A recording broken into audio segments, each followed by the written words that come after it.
আসসালামু আলাইকুম রহমতুল্লাহ বারাকাতু। সম্মানিত দিনী ভাই বন্ধু সকল, আমি হাফিজ মোহাম্মদ ইরফানুল্লাহ।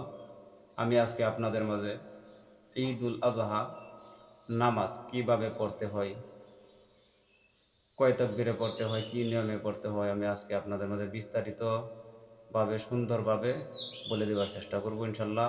আমার সাথে থাকুন, ভিডিওটি না কেটে ফার্স্ট টু লাস্ট দেখতে থাকুন। আশা করি আপনাদের যাদের নামাজটুকু পরিপূর্ণ জানা নাই তাদের সমাধান হয়ে যাবেন, তারা সুন্দরভাবে পড়তে পারবেন।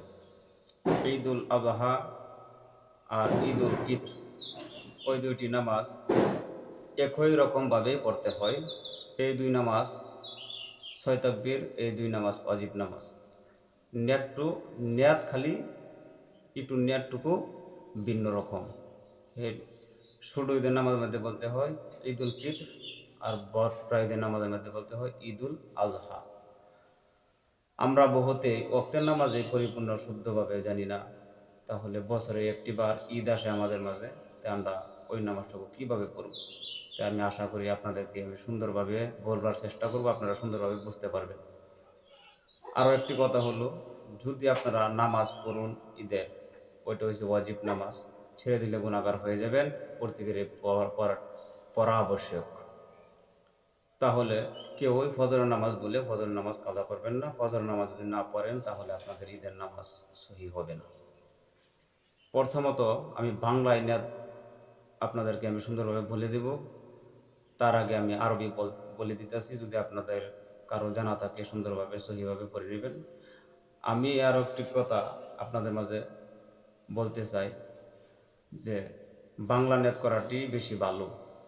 কারণ আমরা যদি আরবি নিয়ত করি, আমাদের যদি অল্প জের জবর যদি একটু লাড়াচাড়া হয়ে যায় তাহলে আমাদের নামাজই নষ্ট হয়ে যাবে। তা আরবি নিয়তে এইভাবে বলবেন, নাওয়াইতু আন উসাল্লি আলিল্লাহি তাআলা রাকাতাই সলাতি ঈদিল আজহা মা সিত্তাতি তাকবিরাতি ওয়াজিবুল্লাহি তাআলা ইক্তাদাইতু বিহাজাল ইমাম মুতাওয়াজ্জিহান ইলা জিহাতিল কাবাতি শরীফাতি। আল্লাহু আকবার। আপনারা তো ইমামের পিছনেই পড়ে নেবেন। তাহলেও আমরা বহুতে জানি না বিদায় অপর ভাই লগের জন কীভাবে পড়ে, সম্মুখের ভাই আনসারে কীভাবে পড়ে, তাদের দিকে আমরা ফলো করি, তাদের এতে দেখে দেখে আমরা নামাজ আদায় করে নিই। এভাবে পড়লে নামাজ আমাদের হবে না। তার জন্যই আপনাদের জানার জন্যই আমি আপনাদের মাঝে আমি বলার জন্য প্রস্তুত হয়েছি। ইমামে যখন নিয়াত করে নিয়াত বাঁধবে আল্লাহু আকবার, আপনিও আল্লাহু আকবার বলে নিয়াত প্রথমত নিয়াত বেঁধে ফেলবে। ইমামে সানা পড়বে, আপনিও সানা পড়বেন। ইমামে সানা পড়বেন, ইমামে তো শোনায় পড়বে না সানা, আপনারা শুনবেন না, মনে মনে পড়তে হয়, সানা পড়বেন। পড়ার পর আরও তিনটি তাকবীর আছে। আল্লাহু আকবার, হাত ছেড়ে দিবেন, আল্লাহু আকবার ছেড়ে দিবেন, আল্লাহু আকবার ছেড়ে দিবেন, আল্লাহু আকবার। তিন তাকবীরের মাথায় হাত তাকবীরে তাহরিমা বেঁধে নেবেন। তো প্রথমত আল্লাহু আকবার বলার পর নিয়ত বাঁধার পর সানা পরে আরও তিনটি তাকবীর দিতে হয়। দুই তাকবীরের মধ্যে হাত ছেড়ে দিবেন, 3 নম্বরের মাথায় হাত বেঁধে নিতে হয়। তো আমরা বুঝে গেছি না ইনশাল্লাহ।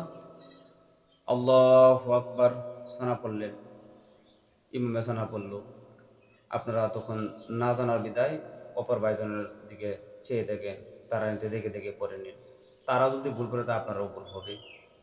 সানা পড়ার পর আল্লাহু আকবার, হাত ছেড়ে দিলেন, আল্লাহু আকবার ছেড়ে দিলেন, আল্লাহু আকবার, 3 বারের মাথায় হাত বেঁধে নিলেন। ইমামে বেঁধে ফেললো, আপনারাও বেঁধে ফেললেন। বেঁধে ফেলার পর ইমাম আউযুবিল্লাহ বিসমিল্লাহ পড়ে সূরা ফাতিহা শরীফ পড়ে নেবেন। তারপর একটি সূরা পাঠ করবেন, আপনারা ধ্যান ধরে সূরা শুনে যাবেন। তারপর রুকুতে যাবেন, রুকুর তফসির বলবেন, সোজা হবেন, ইমামের সোজা হব, আপনারাও সোজা হবেন। সিজদাতে যাবেন, সিজদার তফসির আদায় করবেন। 2 সিজদা দিয়ে পুনরায় ইমাম দাঁড়াবেন, আপনারাও দাঁড়াবেন। দাঁড়ানোর পর ইমাম ফাতিহা শরীফ পড়ে নেবেন, তারপর অন্য একটি সূরা পড়ে নেবেন, আপনারাও শুনে নেবেন। তারপর রুকুতে যাওয়ার আগে ইমামে আল্লাহু আকবার বলে নেত ছেড়ে দিবেন, আপনিও ছেড়ে দিবেন।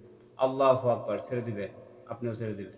আল্লাহু আকবার ছেড়ে দিবেন, 3 তাকবীর ছেড়ে দিবেন। বাস ইমামে ছাড়ছেন, তখন ইমামের দিকে তো আপনারা দেখতে পারবেন না, আপনারা নামাজের ধ্যানে থাকতে হবে। ছেড়ে দেওয়ার পর আপনারা ছেড়ে দিবেন, ছেড়ে দেওয়ার পর 4 নম্বর তকবীরের মাথায় রুকুতে যাবেন। রুকুর তকবীরে বলার পর আল্লাহু আকবার বলে রুকুতে যাবেন। আপনিও রুকুতে যাবেন, যাওয়ার পর সূরা তফসির আদায় করে নেবেন, রুকুতে দাঁড়াবেন, তারপর সিজদাতে যাবেন, তফসির আদায় করে নেবেন, তারপর বৈঠকে বসবেন, তাশাহুদ, দুরূদ শরীফ, দাইমা সূরা পড়ে নেবেন, পড়ে নেওয়ার পর সালাম ফিরে নামাজ ভঙ্গ করে দিবেন ইমামে, আপনিও ভঙ্গ করে দিবেন। তাহলে একদম সোজা, আপনারা দেখে শিখে ইনশাল্লাহ, আশা করি আপনাদের ফায়দা হবে। আমার ভিডিওটি যদি আপনাদের কাছে ভালো লেগে থাকে তাহলে অপর ভাইদেরকে শেয়ার করে দেন, তাদেরকে জানার ও শেখার সুযোগ করে দেন। আপনি যদি আমার চ্যানেল নতুন থাকুন, আমার চ্যানেলটি সাবস্ক্রাইব করে নিন। আরও একটি কথা আমি বলতে ভুলে গেছি, আপনারা যারা আরবি নিয়াত বলতে পারেন না তারা এভাবে বলবেন, বকরা ঈদের ওয়াজিব নামাজ 6 তাকবীরের সহিত এই ইমামের পিছনে আমি পড়ে নিতেছি আল্লাহু আকবার। বকরা ঈদের ওয়াজিব নামাজ 6 তাকবীরের সহিত ওই ইমামের সাথে আমি পড়ে নিতেছি আল্লাহু আকবার। ওইটুকু বলে, জাস্ট ওইটুকু বলে আপনিও নিয়ত বেঁধে ফেলবেন। ইমামের নিয়ত বাঁধার লগে লগে আপনি নিয়ত বেঁধে ফেলবেন। আশা করি আপনাদের হয়ে যাবে। আশা করি বুঝতে পারছেন। আমার জন্য দোয়া করবেন। আসসালামু আলাইকুম ওয়া রাহমাতুল্লাহি ওয়া বারাকাতুহু। খুদা হাফেজ।